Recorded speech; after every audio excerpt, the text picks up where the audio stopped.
Salam aleikum, pessoal! Eu sou Thiago Gomes. E eu sou o Flávio Carvalho. Está começando mais um Pode Crente!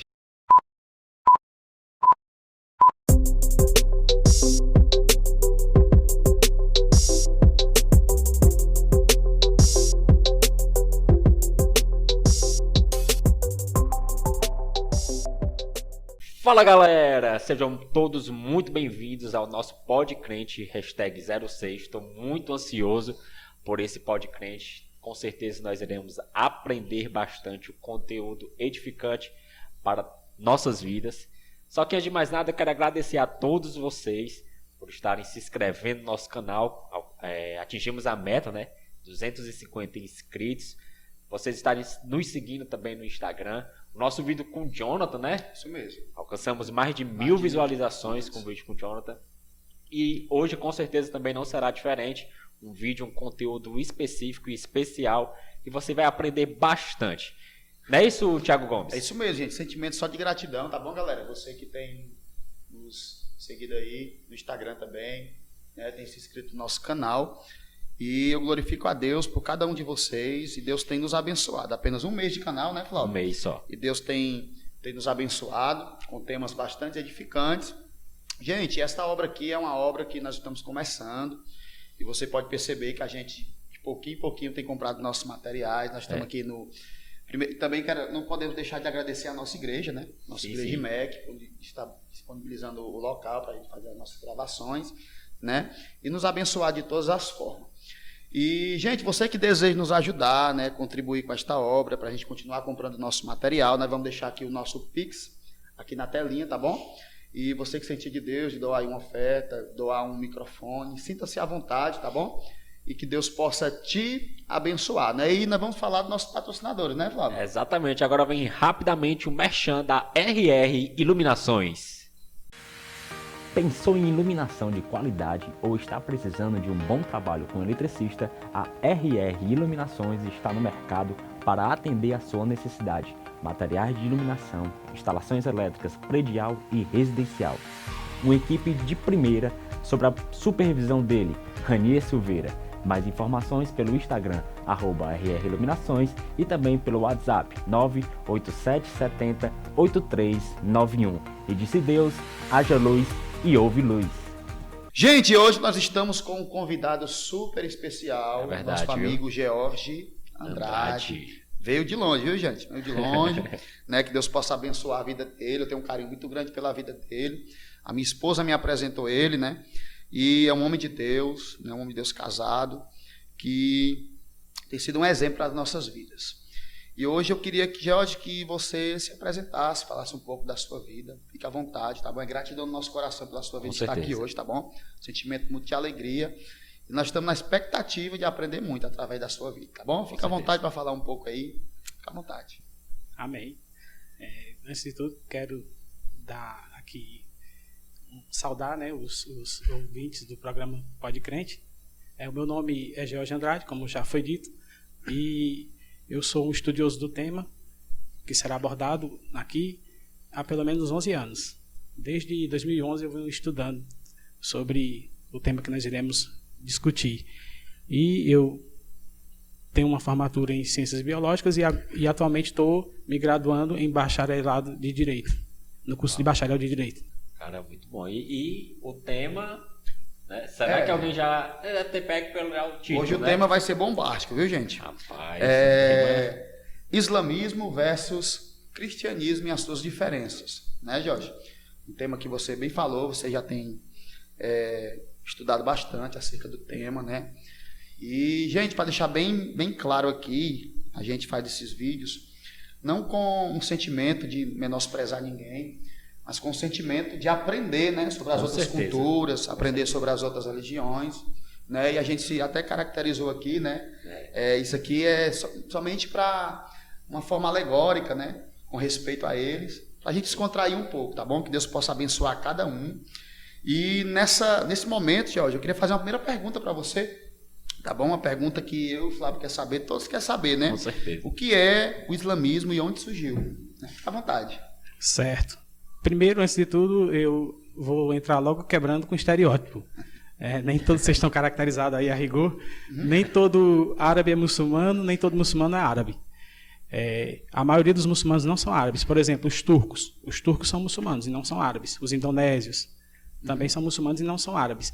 É verdade que uma minoria dos árabes são cristãos. Uma minoria muito pequena, mas existem árabes cristãos. E você perguntava sobre o islamismo, né? Vai ser abordado aqui as semelhanças e diferenças entre islamismo versus cristianismo.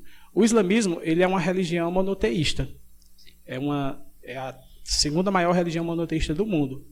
A primeira maior religião monoteísta do mundo ainda é o cristianismo, certo? O cristianismo tem mais de 2 bilhões de seguidores no universo de 7 bilhões de pessoas que existem no mundo.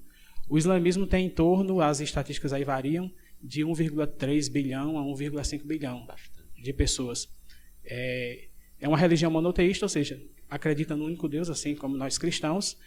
Foi criada, surgiu depois do cristianismo, bem depois. O islamismo surgiu no século VII depois de Cristo, certo? E foi fundado pelo profeta Maomé, né? O profeta Maomé fundou essa religião, alegando receber visões de anjos, né? E estabeleceu essa religião que hoje, como já dissemos aqui, é a segunda maior religião do mundo atualmente. E aproveitando que você falou de Maomé, poderia falar um pouco quem foi Maomé, né? Como surgiu toda aquela revolução ali na época, né? Que eu assisti até uma aula sua tempos atrás, você falou um pouco sobre nas suas aulas, eu achei muito interessante, queria que você falasse um pouco, né? Quem foi ele, como ele surgiu, como ele recebeu essa revelação, né? Como ele conseguiu levar esses adeptos a seguir a ele, né? E acreditar naquilo que ele pregava. Pronto. Você quer o contexto histórico e geográfico, né? Do surgimento do islamismo. Bem, o islamismo, ele surgiu em Meca, na atual Arábia Saudita. Maomé, quando ele tinha em torno de 40 anos, ele alegou receber algumas revelações, algumas visões do anjo Gabriel.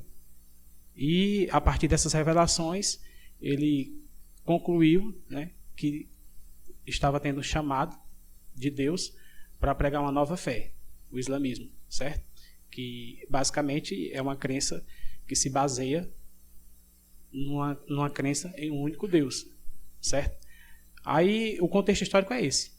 Século VII, em torno mais ou menos de 610, anos 610 depois de Cristo, certo? Maomé, ele tinha em torno de 40 anos quando ele começou a ter as primeiras visões. E a partir daí ele começou a ganhar seguidores, né? Primeiro foi a sua esposa. Ele se casou com a esposa rica de Meca, daquela época, Khadija. E o casamento de Maomé vai assumir uma importância muito grande no surgimento do islamismo, porque como a Khadija era rica, ela financiava, patrocinava as atividades de Maomé. Ele ficava recluso, ele se dirigia para as cavernas, uma caverna lá em torno de Meca, caverna de Hira, e foi nessa caverna onde ele recebeu a visão, né? As revelações que ele alegou receber. Interessante que eu já aprendi algo aqui, viu? A religião, a gente tem o islamismo é uma religião, né? Isso. E o cristianismo é uma religião, porque às vezes as pessoas, eu não sei qual a palavra correta que a gente deveria colocar. Coloca assim, o protestante, né, o evangélico é uma religião, o católico é outra religião, mas todos estão englobados, né, no caso o protestante e o católico, Deus, né? Numa religião que é o cristianismo. Isso, né? Exato. Do ponto de vista histórico é uma religião só, né, o cristianismo. Pronto. Aí tem as divisões internas, católicos romanos, católicos ortodoxos e protestantes. E no Islã também tem as divisões internas, né? Tem os xiitas, os sunitas e outras. Era justamente o que eu ia perguntar para o senhor. Qual a diferença dos xiitas para os suítas? Eu vi uma pesquisa rápida, não estou estudando, né? Tem uns que são mais fervorosos na fé, digamos assim, e outros que já são mais calmos. Queria que o senhor falasse para a gente a respeito disso. Pronto, as principais vertentes do islamismo, as mais conhecidas pelo menos, são os sunitas e os xiitas. Os sunitas, atualmente, representam cerca de 80% a 90% dos muçulmanos do mundo.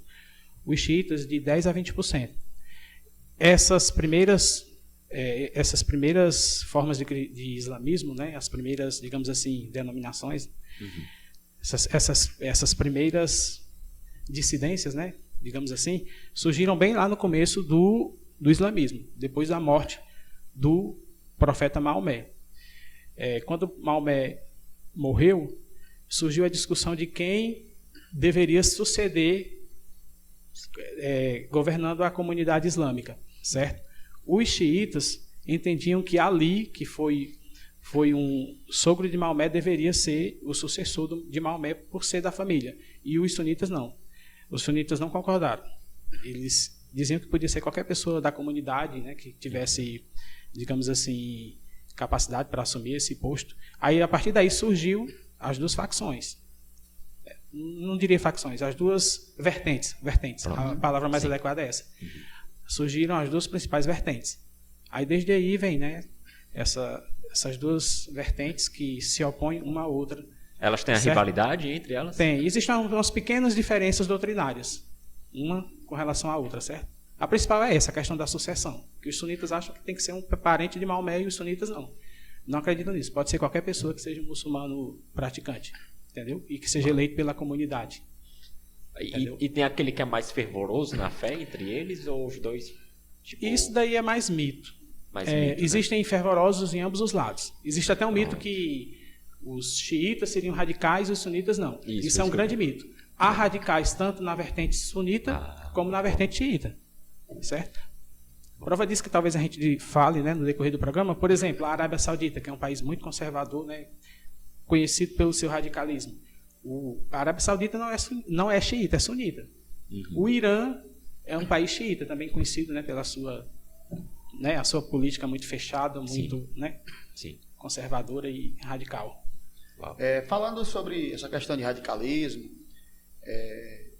eu ouvi existem as festas, né, que eles fazem, as festas anualmente, parece que eles se reúnem ao redor daquele monumento que eles têm, né? Fica tipo uma espécie de dança ali rodando, orando, né? Eu queria que você falasse um pouco sobre isso. Você falou até uma vez lá na aula, eu achei interessante.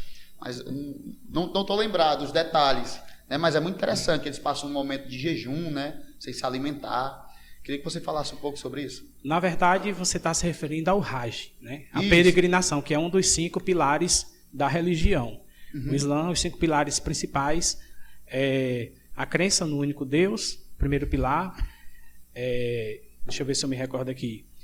A oração, eles oram 5 vezes ao dia, né? A esmola, ou poderia ser traduzido por dízimo, esmola, dízimo, e um dos pilares, né, não me recordo aqui agora todos, um dos pilares é o Hajj, que é a peregrinação, que todo muçulmano ele é obrigado, se ele tiver condições, a ir pelo menos uma vez na vida a Meca fazer essa peregrinação. E o que acontece nessa peregrinação? Eles ficam fazem ali num processo de abstinência, de jejum... Eles fazem orações, né? Orações. E tem também o Ramadã. O Ramadã é um mês sagrado dos muçulmanos, que eles são obrigados durante esse mês a jejuar e se abster de práticas sexuais e tal. Isso mesmo. Durante o nascer do sol e o pôr do sol, durante o dia. Certo? Isso aí é o Ramadã. Inclusive, né, eu estava vendo também a respeito sobre isso ontem, e eu fiquei bastante curioso em saber quais são os principais países onde predomina, porque a gente tem uma visão muito distante, né? E às vezes até uma visão errada ou preconceituosa ao extremo dessa religião, né? No caso o islamismo. Aí eu queria saber com o senhor quais são os países até conhecidos mesmo assim que a gente não sabia, que predomina o islamismo. Pronto. O islamismo ele prevalece muito, eles são maioria nos países do Oriente Médio, né, naquela parte da Ásia, certo? Aí tem vários, são em torno de 40 países muçulmanos, islâmicos, conhecidos no mundo, certo? Poderia citar para você aqui, como eu já citei no começo, né? A Turquia é um país muçulmano, a Indonésia, Marrocos, aí Arábia Saudita, Egito, Líbia, entendeu? E outros tantos. Esses países, eles têm alguma característica, tipo, a maioria deles, como o senhor citou, né? Eu até me esqueci. A maioria são os xiitas ou são os sunitas? Na maioria dos países, os muçulmanos são sunitas. São sunitas. São sunitas, porque digamos assim, a a vertente que prevalece no mundo. Mas temos um exemplo do Irã. O Irã é um país majoritariamente xiita, e o Iraque, se não me falha a memória aqui, o Iraque também é predominantemente xiita. Uau, cara. E hoje, eu tive alguns vídeos na internet, né? Sabe se é verdade, a gente faz umas pesquisas, mas nem tudo que a gente vê a gente deve acreditar, né? Isso. Né? A gente percebe que a Europa foi um palco nos maiores avivamentos do passado, né? Avivamentos através de homens de Deus, né? País de Gales, alguns avivamentos que aconteceu, né? E é verdade que o Islã, com a sua religião, tem predominado bastante ali, ao ponto de das pessoas estão deixando o cristianismo para seguir a religião do islamismo. Na verdade, o que ocorre? Lá na Europa existe um fluxo migratório muito grande de muçulmanos, vindo de países muçulmanos, por vários fatores. É a questão de guerras nos países muçulmanos, desemprego, a pessoa sai do seu país e vai para a Europa para tentar uma vida melhor, certo? Aí existe esse fluxo migratório. Esse é um dos fatores do crescimento islâmico muito grande na Europa, um dos primeiros fatores. Aí depois tem assim uma menor escala, né? Não chega a ser tanto, mas existe também um fator das conversões de europeus ao islamismo. Porque assim, a Europa hoje ela tem um contexto assim muito laico, né? Muito laico. A Europa renega o seu passado cristão, entendeu? Como você mencionou, né? Alguns países no passado eram católicos, outros eram protestantes. E hoje na Europa existe assim essa, eu posso dizer, essa marginalização da religião, entendeu? Quase como se os cristãos não pudessem professar a sua fé em público em público e tal.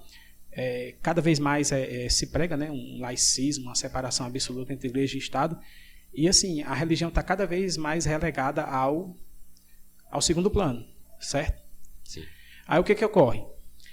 O ser humano, ele é religioso por natureza, certo? O ser humano tem um sentimento de religiosidade.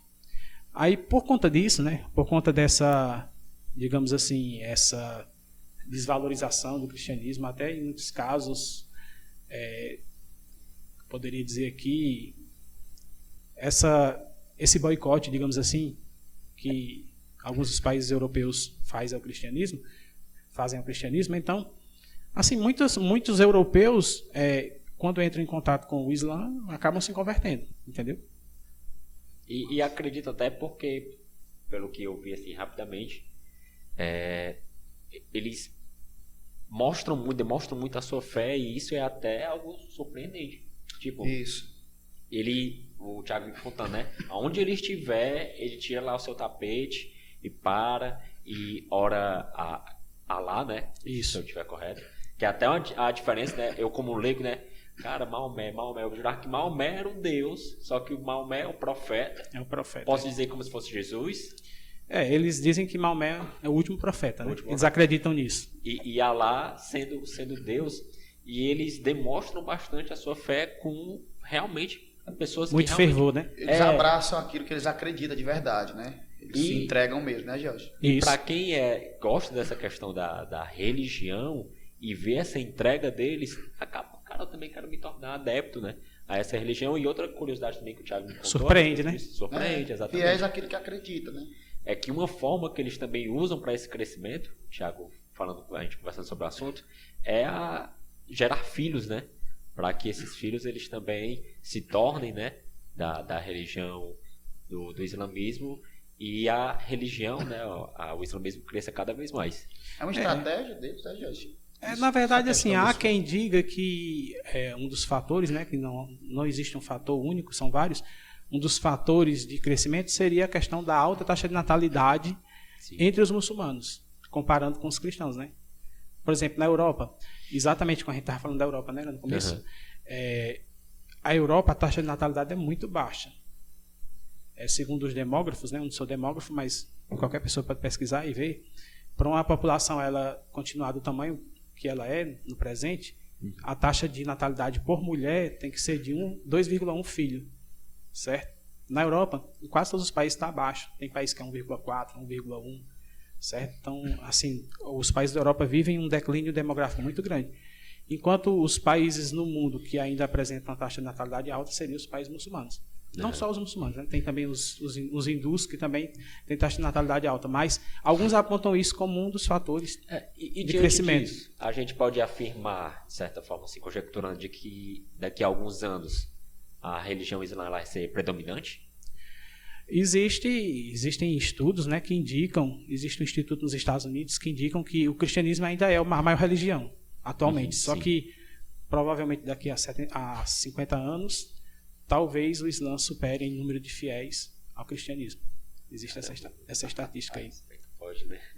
Meu Deus. Eu queria fazer uma pergunta também para o senhor, né?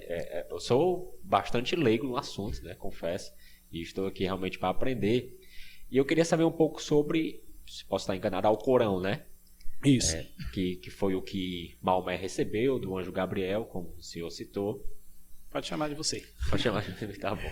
Fica à vontade. O que tem nesse escrito nesse Alcorão, se ele é separado em livros, né? A Bíblia, a gente sabe que ela é uma biblioteca de livros, né? Ou seja, a gente encontra vários livros. Se o Alcorão é da mesma maneira ou se é um livro por si só completo, eu queria que você explicasse um pouco sobre o Alcorão pra gente. Pronto. O livro sagrado dos muçulmanos é o Alcorão, né? Assim como a Bíblia é o livro sagrado dos cristãos. E como a Torá, o Antigo Testamento, é o livro sagrado dos judeus. O Alcorão, ele é dividido em capítulos, chamadas de suratas ou suras. O Alcorão ao todo tem cerca de 114 suratas, 114 capítulos. Como o Alcorão foi montado? À medida que Maomé alegava, né, dizia que recebia revelações de Deus, e ele ia pregando para o seu público, né, para os seus primeiros seguidores, e esses seguidores iam escrevendo, anotando, certo? Sim. Em folhas de plantas, em pergaminhos, né, pele de animais. E eles foram, para cada situação da vida que acontecia na comunidade islâmica, as pessoas iam perguntar, né, ao profeta Maomé, né, que eles consideram Maomé como profeta, iam perguntar para ele qual seria a solução para aquele problema, digamos assim. Sim.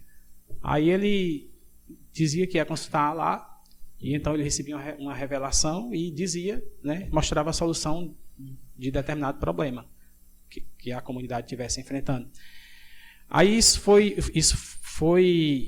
esses escritos, após a morte de Maomé, né, eles foram reunidos e sob o governo, se eu não me engano, do terceiro califa, do terceiro sucessor de Maomé, esses escritos foram reunidos e compilados no livro que hoje nós conhecemos por Alcorão, certo?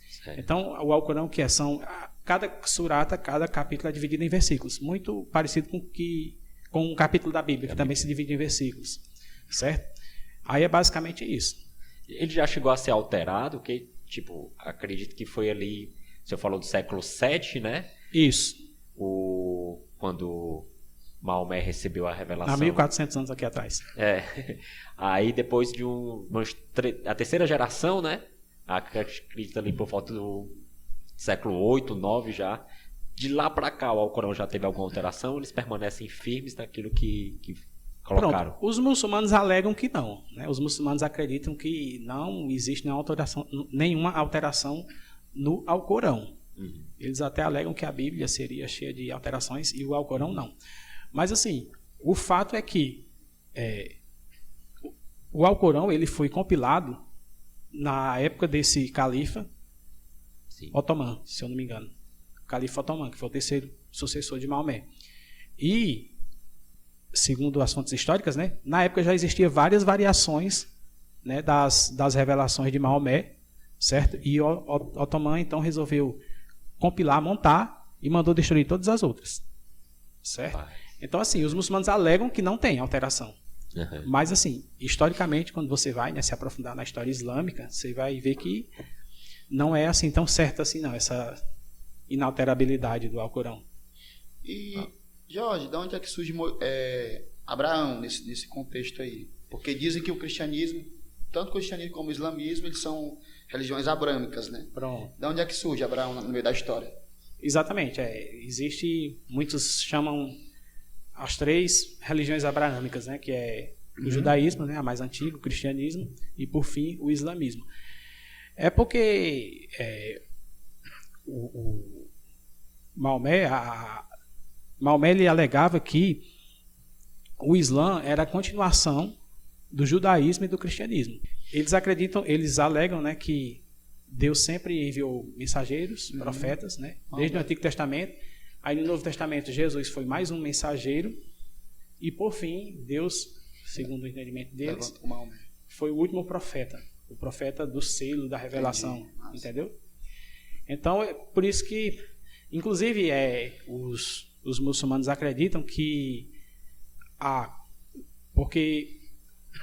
o Hajj, como a gente começou iniciando falando, né, na peregrinação, ela ocorre em Meca, mas num lugar específico de Meca, que é a Kaaba. Os muçulmanos dizem, né, alegam que a Kaaba era o lugar onde Abraão adorava a Deus. Certo? E também porque os árabes, os muçulmanos vão alegar que os árabes são descendentes de Ismael, né? Ismael foi aquele filho que a Bíblia relata a história, né? O filho bastardo de Abraão, o filho de Agar. E eles acreditam que o filho lá escolhido por Deus não é Isaac, mas Ismael. Aí eles acreditam que os árabes são descendentes de Ismael e Maomé, né, que era árabe, Maomé seria um descendente de Ismael. Aí é nesse contexto que se encaixa aí a figura de Abraão. Entendeu? Algumas lutas que existem nesses países tem a ver com isso, sobre Ismael e Isaac?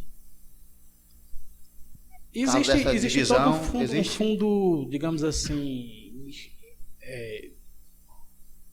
deixa eu ver se eu encontro aqui a palavra adequada, que aqui a gente chamaria mais de folclore, né? Existe essa na cultura, né, no imaginário popular árabe, né, e até mundial, de que seria a partir daí, né, essa eterna briga que parece não se acabar, né, nunca se acaba, entre árabes e israelenses.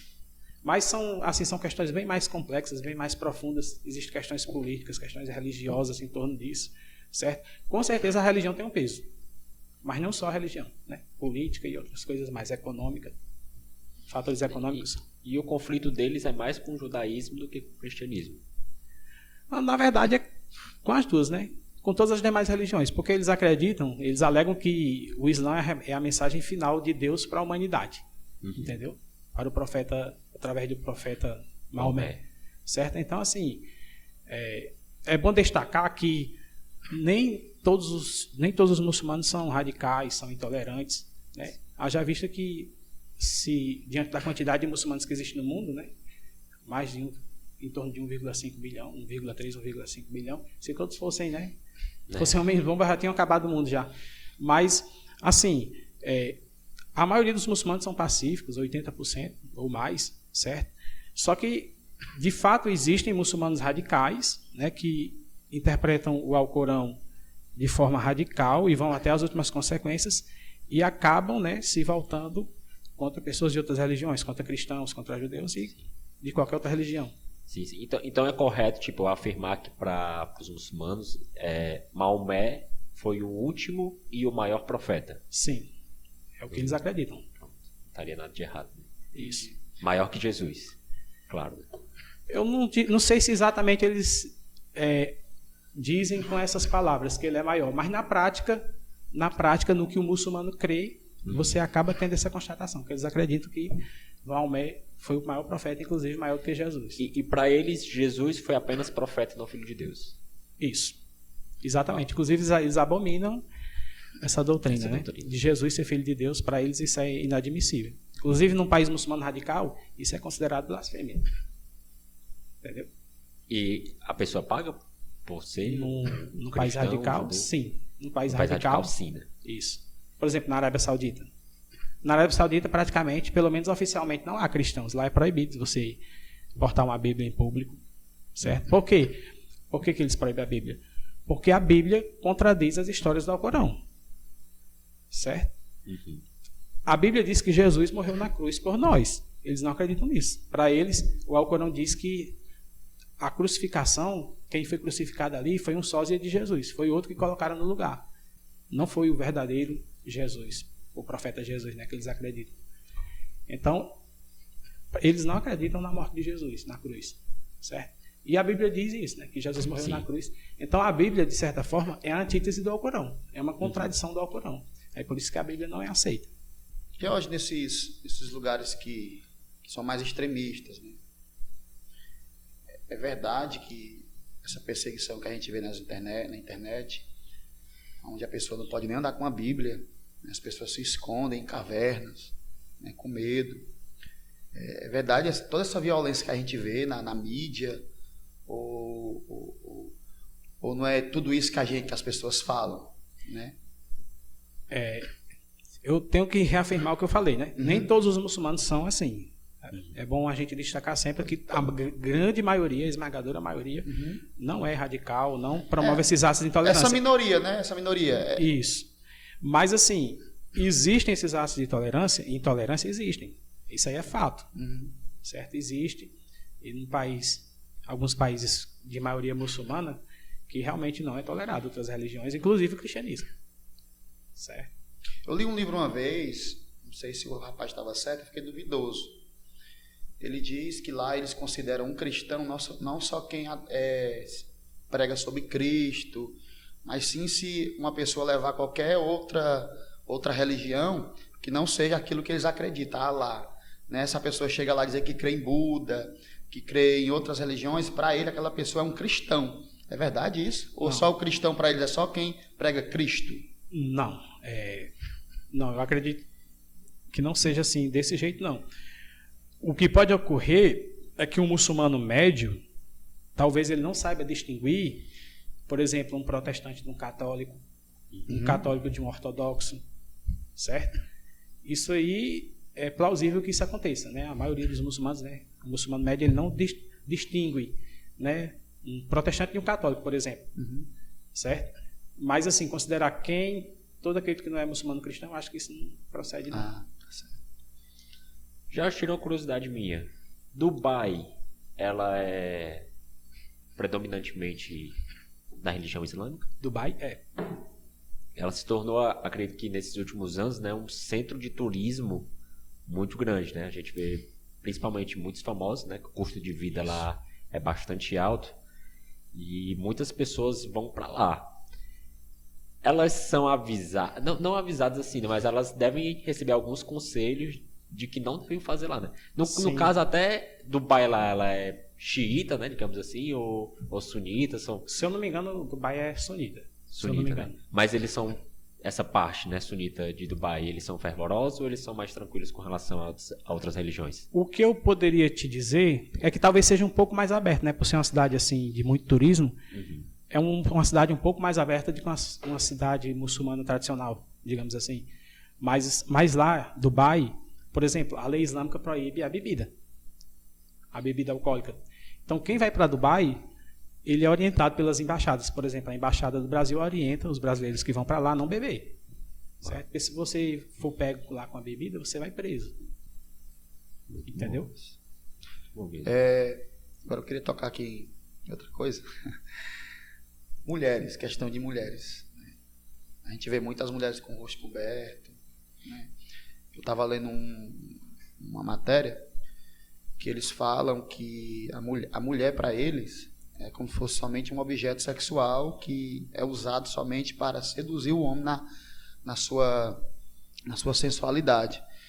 É por isso que eles pregam isso e diz que a mulher não pode mostrar o rosto, não pode mostrar o corpo. É verdade isso ou é mito?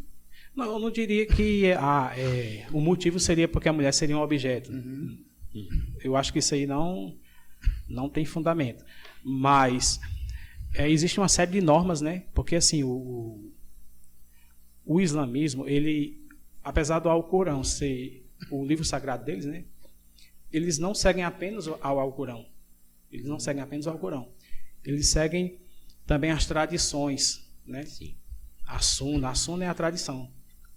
Dessa palavra Sunna foi que surgiu a palavra sunita. O que é a Sunna? É a tradição.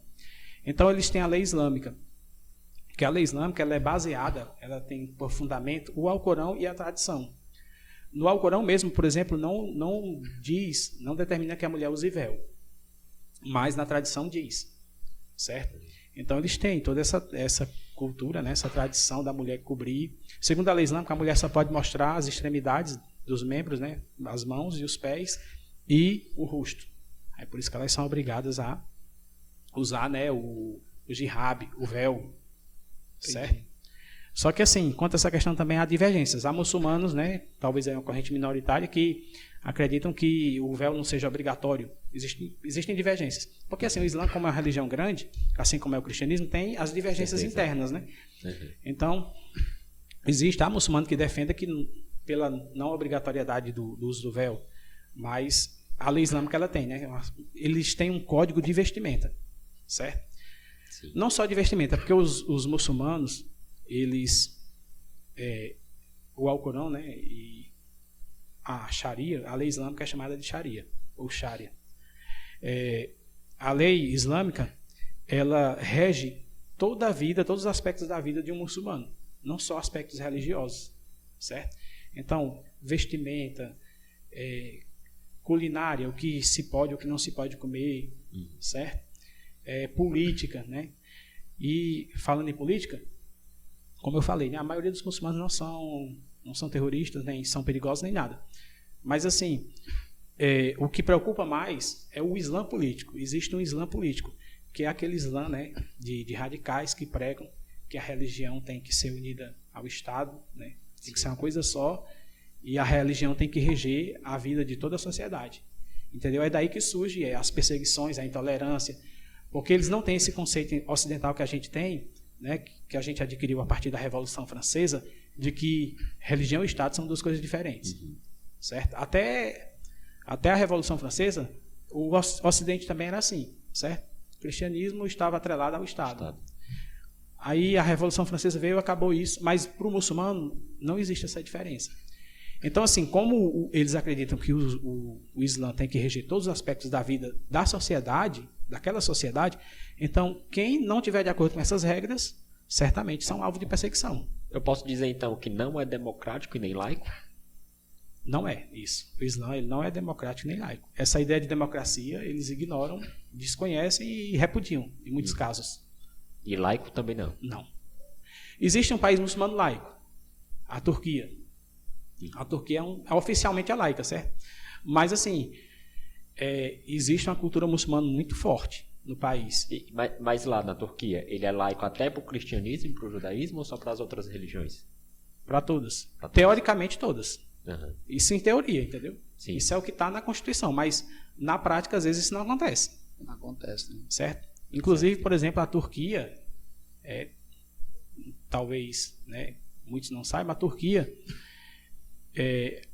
Constantinopla, né, a capital, Istambul, que foi... A Turquia ela é a sucessora do Império Otomano, certo? Do antigo Império Otomano. E Constantinopla foi a capital do Império Otomano. Constantinopla, que hoje, né, é Istambul. Muita gente não sabe. Constantinopla era uma cidade cristã. Os muçulmanos tomaram. Em 1453, o sultão Maomé II, né, em turco Mehmet II, ele conseguiu invadir e conquistar Constantinopla. Que até então, só para situar aqui os acompanhantes do programa, né? O cristianismo, a primeira divisão do cristianismo foi em 1054, onde separou, né? Houve uma divisão entre a Igreja do Oriente e a Igreja do Ocidente, certo? A Igreja do Oriente era sediada em Constantinopla e a Igreja do Ocidente, Roma, né? Chefiada pelo Papa, entendeu? Sim. Aí lá em Constantinopla existia o líder, né? Lá do cristianismo oriental, que era o patriarca de Constantinopla. Era como se fosse um papa. Papa também. Eles não usam essa expressão papa. Certo. Lá os ortodoxos eles usam patriarca, certo? Então Constantinopla ela era como se fosse o Vaticano hoje. Era o Vaticano do cristianismo oriental, certo? Aí em 1453 existia uma rivalidade muito grande entre a Igreja de Constantinopla e a Igreja de Roma, porque uma não reconhecia a outra como principal igreja, entendeu? Aí os turcos eles se aproveitaram muito dessa luta entre esses dois ramos do cristianismo e os bizantinos, né? Que a Constantinopla era a capital do Império Bizantino. O que é o Império Bizantino? Era a parte do Império Romano que sobreviveu a queda do Império Romano do Ocidente. Porque o Império Romano ele se dividiu em dois, antes de cair completamente. Ele se dividiu em dois. Aí, por volta de 476, cai o Império Romano do Ocidente, que é o que é a atual Europa hoje. Sim. Certo? Cai o Império Romano do Ocidente. Só que o Império Romano do Oriente continua existindo por mais 1000 anos. Certo? Sediado em Constantinopla. Aí foi os muçulmanos, né, os turcos que eram muçulmanos, que conseguiram acabar de vez com o Império Romano em 1453. 29 de maio de 1453 eles conseguiram conquistar Constantinopla, certo? E é tanto assim que a partir daí o cristianismo, que tinha uma influência muito grande, né, foi entrando em declínio. Hoje, por exemplo, em Constantinopla quase não existe cristãos. Constantinopla, atual Istambul. Que no caso era católico ortodoxo, né? Isso, exatamente. Era catolicismo ortodoxo. E o romano ainda continuou, né? Isso. Porque, na verdade, só para você ter uma ideia, só para a gente situar aqui, certo? Sim. O cristianismo antigo, nos primeiros 1000 anos, ele era dividido em 5 patriarcados, certo? 5 patriarcados. Jerusalém, na atual Israel, né? Jerusalém, Alexandria no Egito. O Egito é um país muçulmano. É um país de 80 milhões de habitantes. 80 a 90% são muçulmanos e 10% são cristãos. A igreja principal lá do Egito é a igreja copta, que é uma igreja muito antiga, certo? Lá eles têm o próprio papa deles, que é o papa dos coptas. Se eu não me engano, o papa atual é Taiandro II. Aí, olha, Alexandria primeiro era Jerusalém, Alexandria, aí Antioquia, na Síria, Constantinopla, né, no Império Bizantino, hoje Turquia, e Roma, certo? Desses 5 patriarcados, 4 foram dominados pelos muçulmanos. Aí só ficou o patriarcado do Ocidente, digamos assim, que é a Europa de hoje, né? E onde predominou a Igreja Católica Romana. Nesses outros 4 eram todos ortodoxos também? Ortodoxos. Só o de Roma mesmo, que é o católico romano. Romano, porque em 1054 houve uma ruptura geral, total. Existiam muitas diferenças, né, algumas diferenças entre os ortodoxos e os católicos romanos. Imagens, né? Era o papado, né? Isso. Começou pela questão da língua, né, que os bizantinos, a língua deles era o grego, e os romanos era o latim.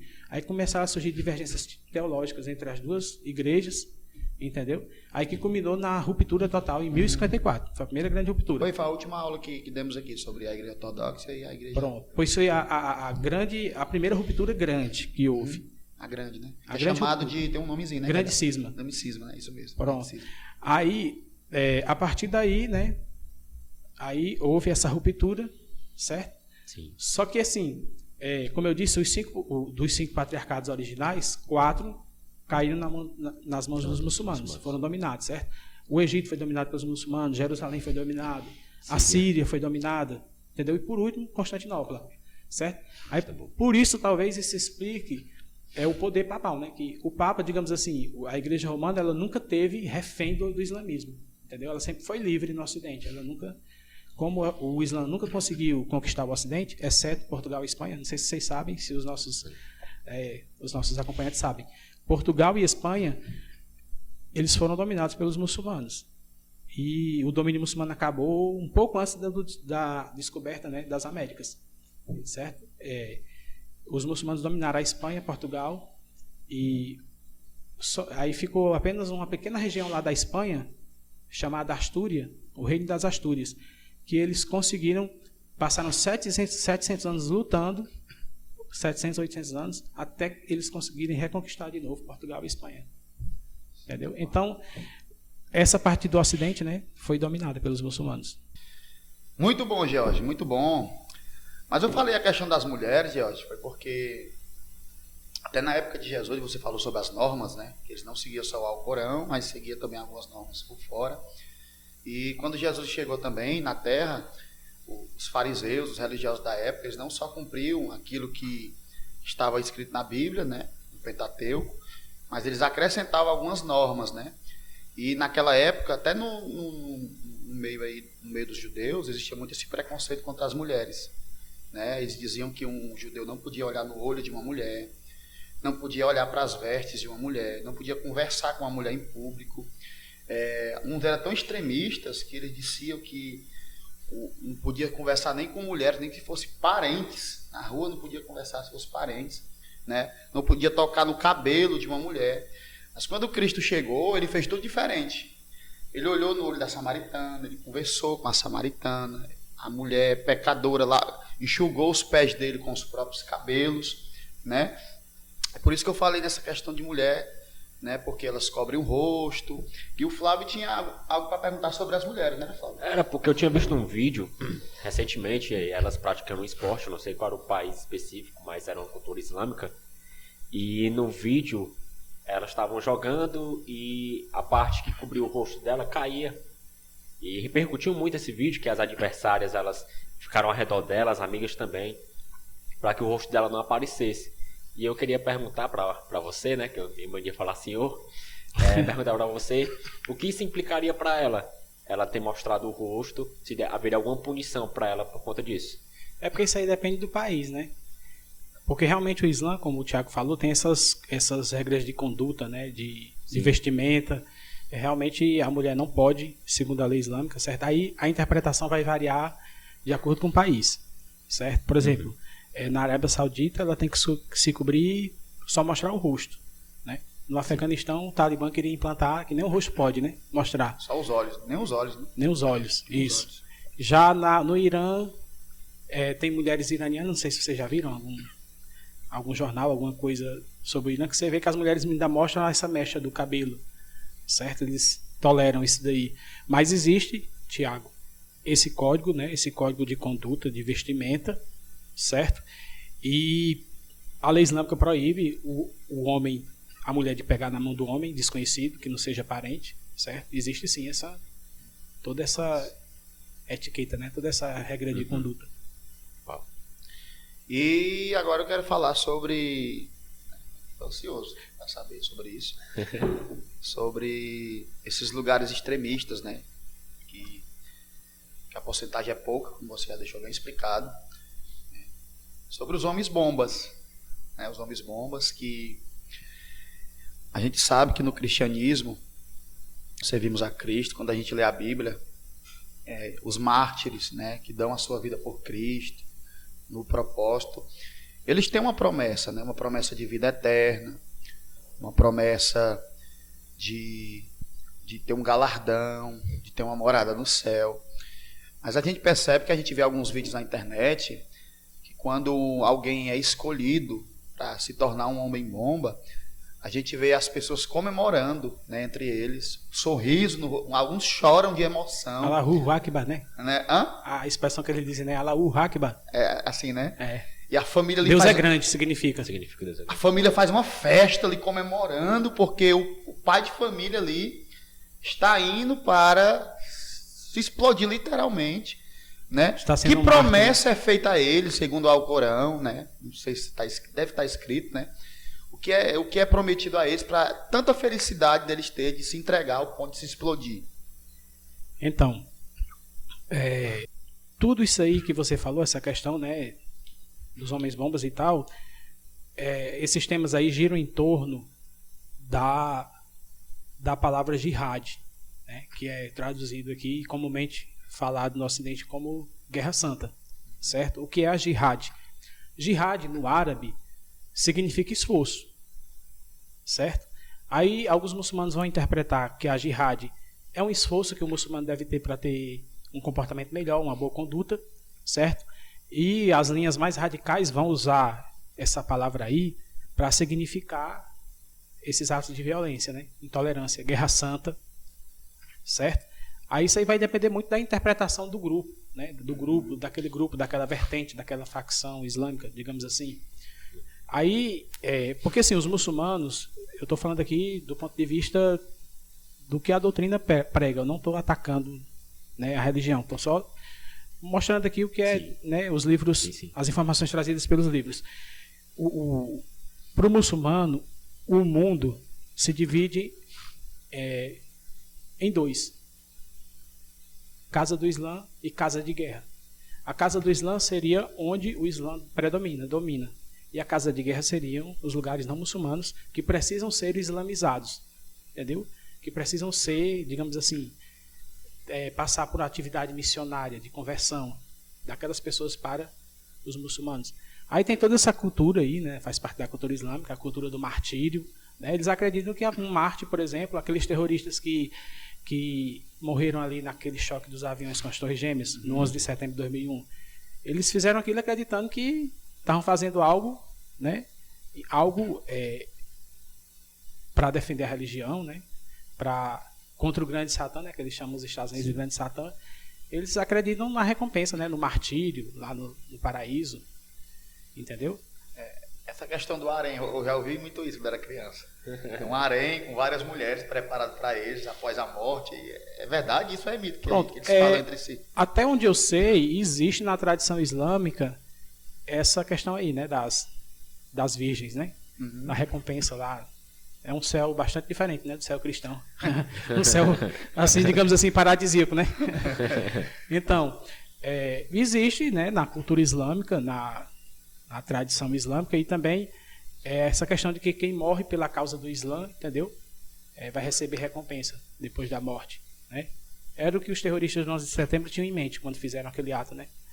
Matando ali mais de 3 mil pessoas. E isso é muito comum, principalmente nesses países assim radicais, no Irã, entendeu? Existe muito essa cultura do martírio, entendeu? Sim. Essa crença é abordada 100% pelas pessoas que seguem o islamismo, ou tem pessoas... Não, eu acredito que não, né? Porque a maioria não...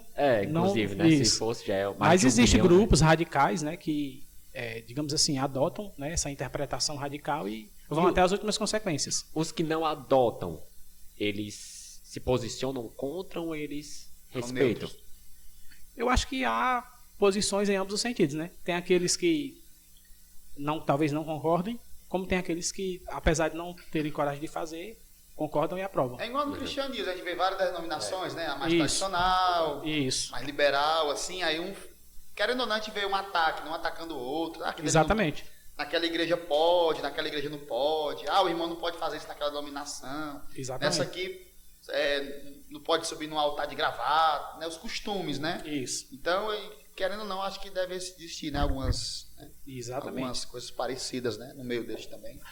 E nessa questão aí também, é uma pergunta, curiosidade que não só minha, né? Mas também dos nossos telespectadores. Onde é que fica? Na verdade, a minha pergunta a princípio, até te fiz aqui em off, se eles tinham templos religiosos, né? Para eles poderem se congregarem, né? E cultuar a Alá, e até acrescentando também, para eles existir essa questão eclesiástica, pastor, né? Eu acho que seria outro nome, né?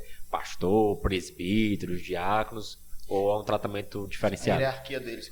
Eles têm, né? Os muçulmanos acreditam que não existe hierarquia lá na religião, entendeu? Sim. Um sacerdócio, por exemplo, como na igreja católica tem, né? O sacerdócio dos padres, dos bispos. Ou então os ministérios que existem nas igrejas evangélicas, né?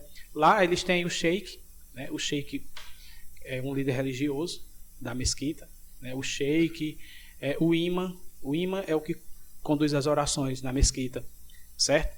Aí tem também os muftis, tem os mulás, que são os estudiosos da lei islâmica, da tradição islâmica, entendeu? Mas são todos de igual valor, ou tem aquele que é mais respeitado, digamos assim? Então, eu não saberia te dizer se existe essa hierarquia, né? um nível de graus, né, maior do que outros. Os muçulmanos, eles alegam que não existe hierarquia, entendeu? Eles alegam que na religião não existe hierarquia, como existe em outras religiões. Mas tem, né, todos esses, digamos assim, esses cargos, né? Sheik, mufti, imã, mulá, certo? E sobre os templos? Então, os muçulmanos, o templo de adoração islâmica é a mesquita. Sim. Certo? A mesquita. A mesquita é o equivalente ao templo, né, que comumente se chama igreja, né? Sim. A igreja dos cristãos. É o prédio onde eles, né, se reúnem para adorar. Certo? Inclusive, a gente tem uma mesquita aqui. Tem. Que a gente falou na conquista de Constantinopla. Sim. Né, no ano de 1453. Essa igreja aí, certo? Era a Catedral de Hagia Sophia. Catedral da Santa Sabedoria, Igreja da Santa Sabedoria. No grego, Sofia é sabedoria. E Hagia, santo. Era a igreja da ortodoxa. Ortodoxa. Era a sede da igreja ortodoxa. A sede. É como se fosse o Vaticano, a Catedral de São Pedro lá do Império Bizantino, da época, de Constantinopla, certo? Aí em 1453, os turcos muçulmanos, eles dominaram Constantinopla, né? Conseguiram matar o imperador, né? E Mehmed, né? Maomé II, uma das primeiras coisas que ele fez depois da conquista foi ele se dirigiu a essa catedral, entrou dentro dela e transformou ela imediatamente em mesquita, né? Os soldados, né? Os que participaram da guerra retiraram a cruz lá no cume lá da cúpula, tinha uma cruz, né? Uma cruz ortodoxa, eles quebraram a cruz e depois, originalmente essa igreja ela não tinha essas torres, essas 4 torres que vocês estão vendo, o nome disso é minarete. Na obra original, antes da conquista islâmica, não existiam esses minaretes. Aí depois que eles conquistaram, eles fizeram esses minaretes, certo? Esses minaretes tem algo específico a respeito deles? Ou faz parte da tradição deles, tradição, da arquitetura deles. Arquitetura, né? Porque o imã, ele sobe, né? Ali tem um espaçozinho que cabe uma pessoa. E eles convocam os fiéis para a oração dali, certo? Nas igrejas, né, antigamente existiam sinos. Aí lá na mesquita, uma pessoa, né, com um fone lá, convoca as pessoas para a oração. Aí, só uma curiosidade, essa igreja aí, que era uma igreja ortodoxa, né, inclusive essa igreja passou por uma polêmica ano passado. Quem assiste jornal deve estar lembrado. Que o atual presidente da Turquia, que a Turquia é um país secular, só que o atual presidente da Turquia, ele está no poder há mais de 20 anos, ele vem reislamizando a Turquia, certo? E assim, um dos fatos que foi de repercussão mundial foi que essa igreja aí, que hoje foi transformada em mesquita, ela foi convertida em igreja, ela foi convertida em mesquita. Era uma igreja, foi convertida em mesquita em 1453. Só que no começo do século passado, 1920 e pouco, teve um presidente turco que tornou a Turquia um país laico, certo? Aí ele pegou essa mesquita, que era uma mesquita, né? Que havia se transformado na mesquita, e transformou no museu. Aí a partir daí não era nem igreja, nem mesquita. Aí agora, em 2020, o presidente da Turquia, o Erdogan, ele reconverteu esse museu, né, em uma mesquita. Isso foi de repercussão mundial, porque essa igreja aí, ela é mais velha do que o próprio Islã. Ela tem mais de 1.500 anos. Foi construída pelo imperador romano Justiniano. E foi construída para ser uma igreja, né? Então, aí ela teve em torno aí dessa... Tem uma foto uma foto dela interna, né? Aí a foto da Hagia Sophia interna. Bonita, certo? viu? Muito existe grande. Um altar lá, igual nossas igrejas, assim, púlpito. A catedral original tinha. Só que isso foi destruído na conquista de Constantinopla. Existe alguma liturgia, Jorge, deles, igual nossos cultos? Sim. Verdade. Os muçulmanos? Eles têm. Eles cantam louvores? Não, não há música, mas há orações. Mas orações, né? Eles tem um momento da palavra, do Alcorão. Tem um momento que o sheik sobe lá no púlpito para trazer o sermão com base no Alcorão, certo? Eles têm todo um ritual de adoração. O muçulmano, por exemplo, antes dele entrar na mesquita, nas mesquitas geralmente tem fontes de água que eles têm que se banhar, certo? Lavar as mãos, lavar o rosto, lavar os pés, para entrar na mesquita descalço. Na mesquita não tem banco. Todo mundo fica sentado no chão, certo? Aí eles têm todo um ritual, tem toda uma prescrição, certo? As regras de adoração. Que a Sharia envolve tudo isso, a lei islâmica. Envolve aspectos religiosos, né? Aspectos do culto e tal. Na arquitetura de dentro também, eles mudaram alguma coisa ou eles deixaram da forma que pegaram da igreja ortodoxa? Não, eles preservaram. A arquitetura, inclusive, eles copiaram a arquitetura. Na Turquia, quase toda a mesquita que eles construíram depois da conquista é parecida com essa daí. Entendi. Com essa cúpula, né? Nós temos no Brasil? Muçulmano? Mesquita? Temos. Eu já frequentei uma mesquita em São Paulo. Em São Paulo tem mesquita. No Paraná tem mesquita. Fortaleza tem?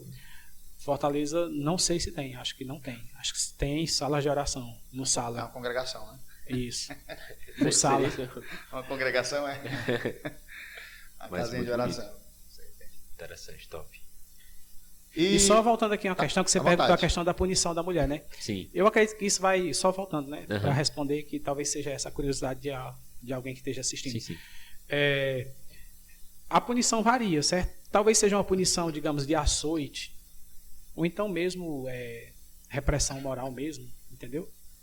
Os demais membros da comunidade isolam aquela pessoa num país que não seja radical, entendeu? Um país que não é radical na Turquia. Por exemplo, na Turquia não existe, como a Turquia é um país laico, pelo menos oficialmente não existe essas punições rigorosas, não. Mas existe muita punição social, entendeu? Por exemplo, um turco, dificilmente ele se converte ao cristianismo. Não que na Turquia, se você for um cristão, se tornar um cristão, não que você vai sofrer consequências, vai ser preso, né, ou vai ser morto, como acontece na Arábia Saudita. Na Arábia Saudita e no Irã. Se você se converter, porque a pena de morte para apostasia, o que a apostasia é? Mudar de religião, deixar o Islã. A pena de a punição é a morte.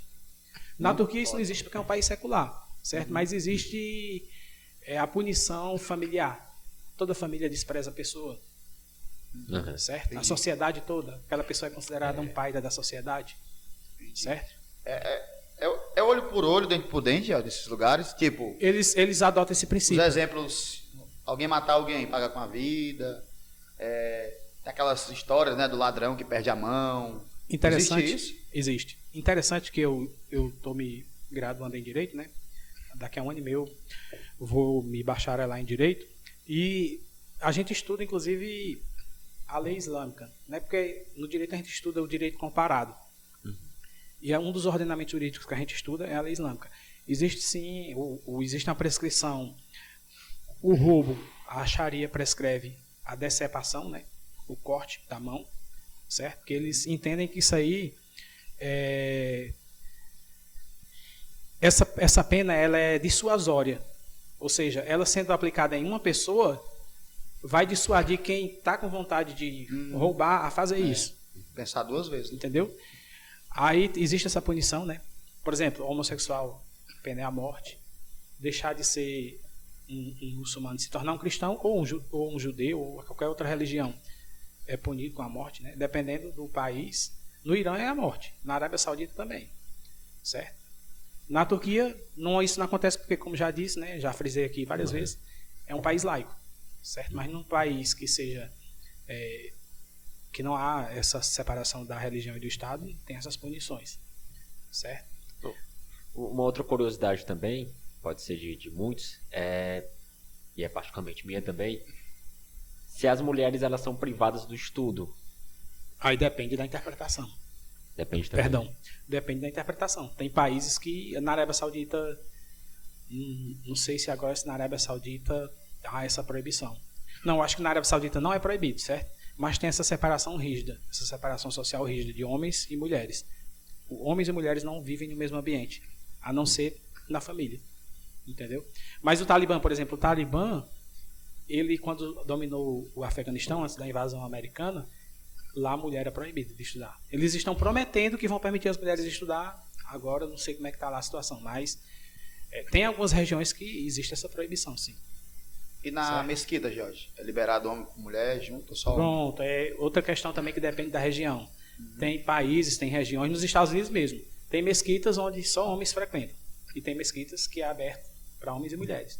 Os homens ficam na parte ali de baixo, né? E as mulheres geralmente naquela parte superior, que tem da mesquita. Os ensinamentos, os sheiks são todos homens, né? Não existe... Sim.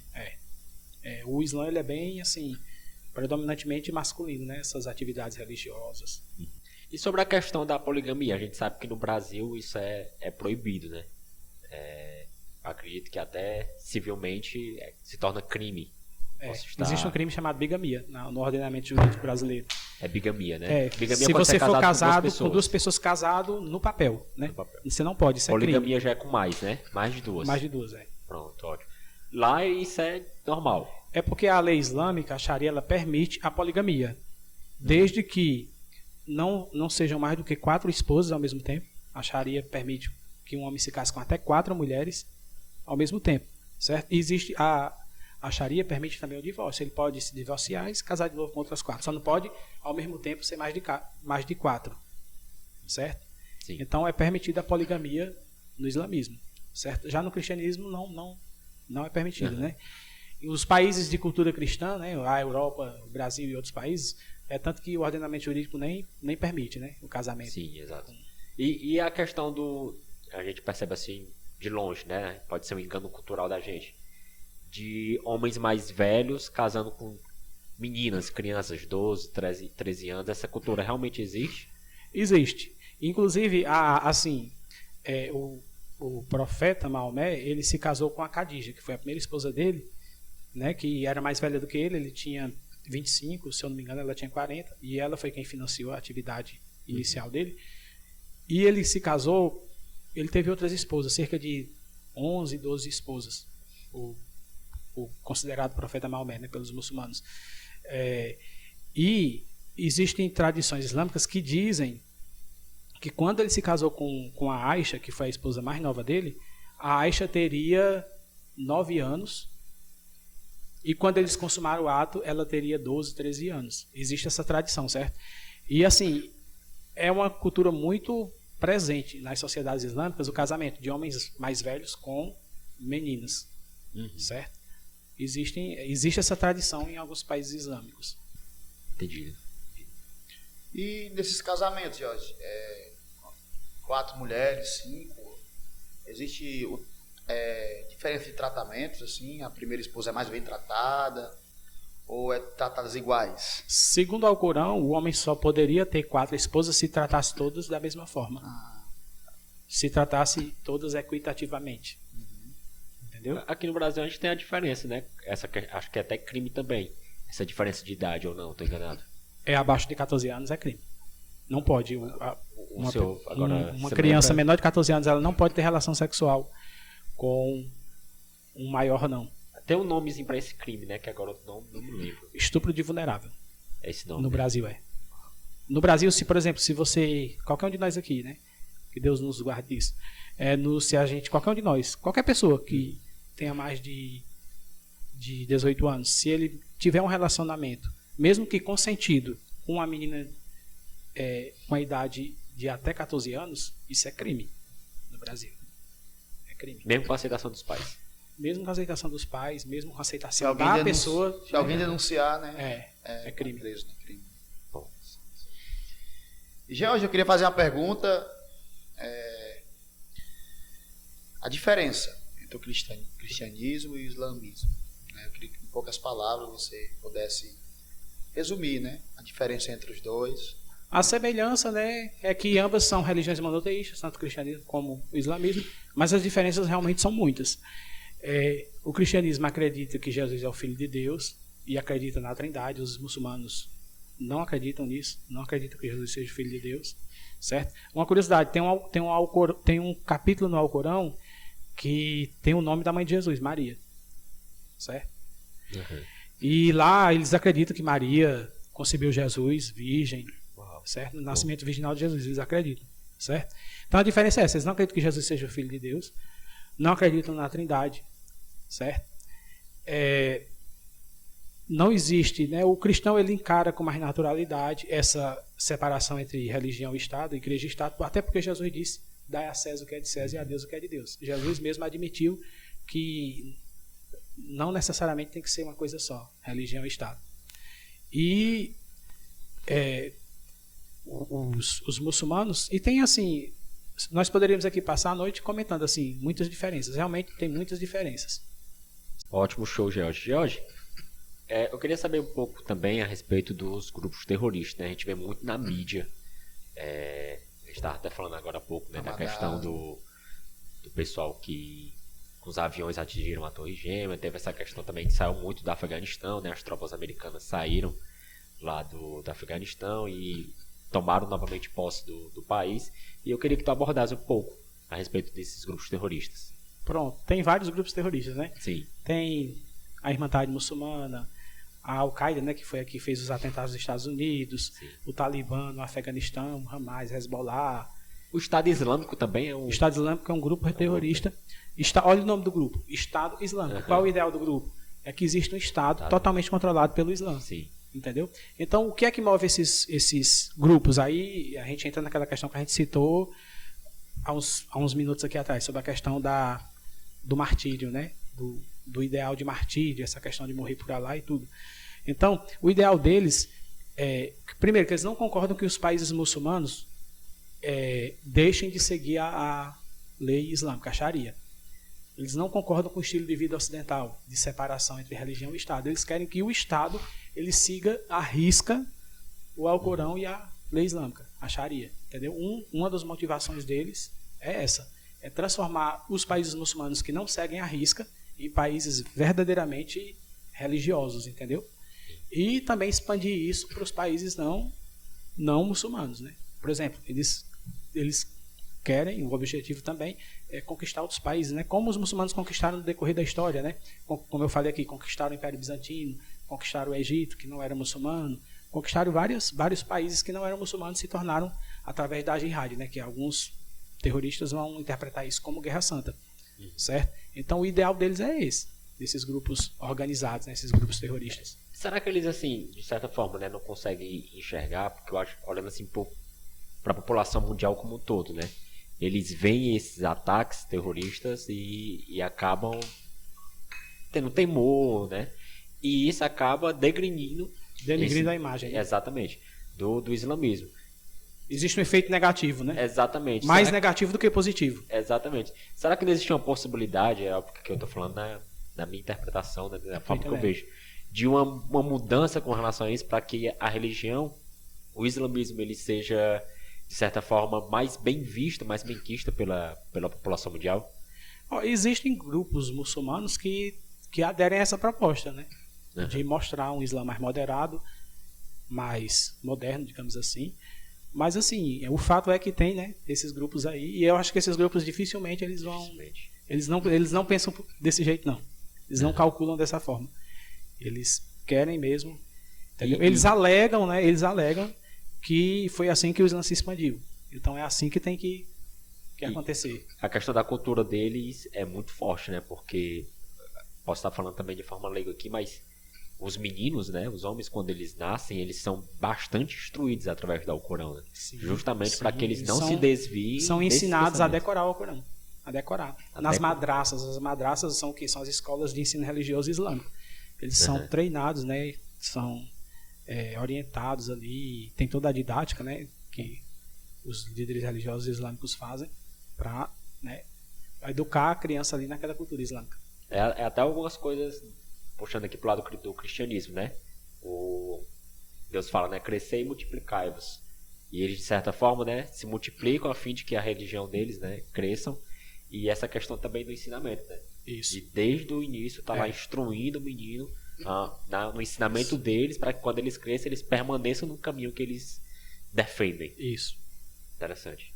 Gente, que maravilha, né, gente? Quanto conhecimento, né, Flávio? Tô saindo daqui edificado, demais. Bastante conhecimento. Né? E o Pode Crente é isso, gente. A gente aborda vários assuntos, né, conhecimento. É onde a gente chega, né, Flávio? A gente tem uma base ali do que a gente pode falar, né? Com os assuntos que a gente está aprendendo aqui, com as pessoas que a gente tem trazido aqui para o ambiente, né, para o Pode Crente. E, George, carinho no meu coração por ti, cara, por estar aqui com a gente, viu? Eu chamo ele de agradeço. E ele me chama de filhão. Né? Esse carinho que a gente tem um pelo outro, né? Eu que agradeço. Esse homem de Deus, sou grato a você por todo o conhecimento que foi passado aqui, que Deus te abençoe. E eu quero fazer uma consideração final, antes do Flávio falar, do George dar suas considerações finais. Você que mora na sua região, no seu estado, aqui do Brasil, em qualquer outro lugar, você que vê alguém passando, que esteja seguindo a religião islâmica, né, para você evitar qualquer preconceito, né, para você não ir com extremismo para cima dessas pessoas. Isso aí, pessoal. Porque são pessoas comuns que estão adeptos a essa religião, né, como o George bem frisou aqui, são uma pouca minoria que são extremistas, né, que levam para a violência, né? Então que você possa respeitar essas pessoas, né, e tratar eles como pessoas normais, tá bom? Para que tudo venha dar certo, em nome de Jesus. Eu também quero agradecer demais a presença do George, foi um prazer te conhecer. Eu que agradeço. Um cara extremamente conhecimento gigantesco. Até quando o Thiago mandou a foto, sua no grupo, tem cara de inteligente no homem. E realmente Bondade sua. é um homem bastante inteligente. Pessoal, não se esquece, certo, de curtir o nosso vídeo, de se inscrever no canal, de ativar o sininho e de compartilhar esse conteúdo incrível, que pra minha vida trouxe um conhecimento assim absurdo. E eu queria deixar agora, George, você com as considerações finais, deixar uma mensagem pro público, fica à vontade, a casa é sua. Eu quero só agradecer, né, a vocês que organizam o programa e agradecer a você que está, né, curtindo o canal, está divulgando, certo? E o que eu queria deixar nas minhas palavras finais é que o mais perigoso que existe no mundo é a ignorância. A gente precisa, né, conhecer o outro, conhecer outras culturas, e não há motivo para ter preconceito contra ninguém, né, Tiago? Isso, verdade. Então quero agradecer a vocês, espero que, né, esse pequeno espaço aqui de diálogo tenha servido para tirar eventuais dúvidas que as pessoas têm. É um mundo desconhecido, Sim. Um mundo aparentemente distante de nós, mas que com esse mundo globalizado está cada vez mais próximo, né, da gente. Uau, muito bom, gente. E esse foi o Pod Crente #06. Estamos juntos e até a próxima. Valeu, pessoal! Valeu!